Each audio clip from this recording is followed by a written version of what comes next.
Existem alguns textos da Bíblia que a maioria das pessoas não entende ou entende errado, mas quando você conhece o real significado, você vê que eles são muito mais profundos do que as pessoas pensam, e eu vou falar sobre 3 deles aqui. Mas antes, se você não me conhece, eu sou o pastor Marcelo, já me segue aqui para você aprender mais da palavra de Deus, salva esse vídeo para você não esquecer e prepara o papel e a caneta para você anotar. O primeiro é Lucas 6,38. Dai e ser-vos-á dado, em boa medida, recalcada, sacudida, transbordante. A maioria das pessoas, quando lê esse texto, pensa que está falando sobre oferta. Mas quando você vê o contexto, quando a perícope começa, ali no versículo 27, falando que você tem que amar os seus inimigos, que aquilo que você quiser que os homens vos façam, você faça também a eles, que você tem que emprestar sem esperar nada em troca, que você tem que amar os seus inimigos, que você não pode julgar para você não ser julgado. Ou seja, o que está falando ali é sobre o seu relacionamento com as pessoas, que você precisa dar o seu melhor para as pessoas, que você precisa ser uma pessoa que procura ter paz com todos, como diz Hebreus 12,14, como diz Romanos 12,18, ou seja, não tem a ver com dinheiro, mas sim com o relacionamento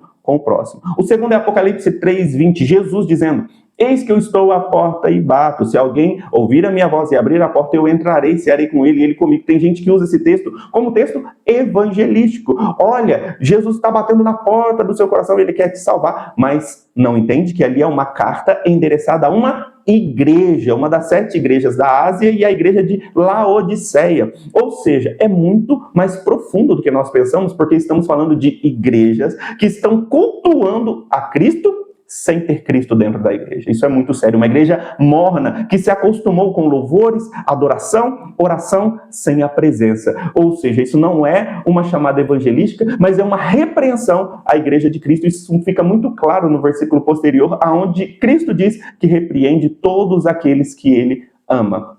E por fim, livro de Apocalipse 2,10 diz: ser fiel até a morte e dar-te-ei a coroa da vida. O que muita gente pensa é: seja fiel até você ficar velhinho, aí quando você morreu, dar-te-ei a coroa da vida. Mas esse não é o significado daquele contexto, principalmente porque a igreja de Esmirna é uma tipificação da igreja perseguida numa visão dispensacionalista. E o que isso quer dizer? Seja fiel, ainda que isso lhe custe a vida. Isso fica muito claro em Apocalipse 12,11, é onde diz que eles o venceram pelo sangue do Cordeiro, pelo seu testemunho e porque não amaram a sua vida, ainda que isso os levasse à morte. Ou seja, nós precisamos permanecer fiel a Deus em todas as circunstâncias, ainda que isso nos custe a vida. Mas e você, já tinha entendido assim? Conhece mais algum? Comenta aqui embaixo, e se você ainda não faz parte do grupo de estudos, entre para o grupo para aprender mais a palavra de Deus. Deus abençoe.